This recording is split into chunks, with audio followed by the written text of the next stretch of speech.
PWM settings. In the PWM settings window, the timings and the modulation of the switches can be defined. The General tab contains the switching frequency for the main outputs and the auxiliary output. The period is displayed below. All the signals displayed in this window represent the gate signals applied to the MOSFETs. The PWM outputs are selectable for the specific topology. For example, the half-bridge topology requires only two PWM outputs on the primary. The other two can be disabled. The board file will have to be updated with the appropriate topology.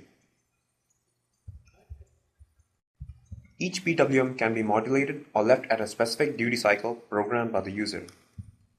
In the Modulating Edges tab, the rising or falling edge can be selected for modulation. On the right-hand side of each PWM, the T-rise and T-fall timings are provided.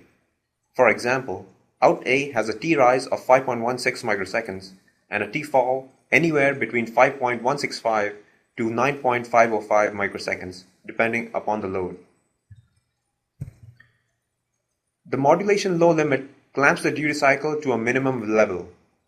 If pulse skipping is enabled, then the PWM pulse is automatically skipped for a load condition that requires the controller to set a duty cycle less than the programmed value. Similarly, the modulation high limit clamps the duty cycle to a maximum level, and setting a value beyond the maximum value or beyond the period causes a warning for the user.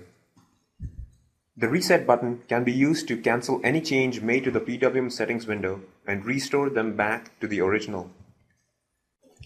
For the particular load condition and input voltage, the present modulation level is displayed in the monitor window.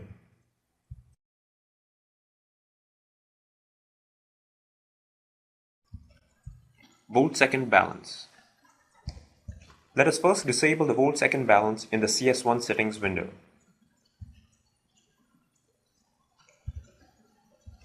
Then, let's add a time imbalance of 50 nanoseconds to out B and out C, which represent one leg of the switches in the full bridge converter. The volt-second balance uses an algorithm that calculates the RMS currents in each conducting leg of the converter. It slowly decreases the duty cycle of the branch conducting larger current and simultaneously increases the duty cycle of the one conducting lesser current. It is capable of adjusting up to 80 nanoseconds worth of mismatch between the two conducting branches. The blocking capacitor used in traditional full bridge converters can hence be eliminated while maintaining the same reliability and reducing cost.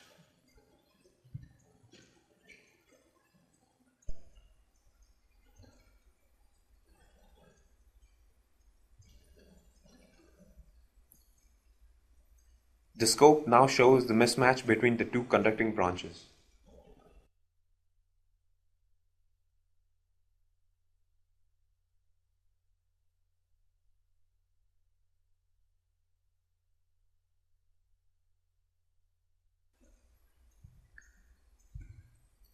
The primary current waveform is now displayed on the screen. Now let's enable the volt-second balance. You can clearly see the efficacy of the algorithm and the transformer being pulled out of near saturation.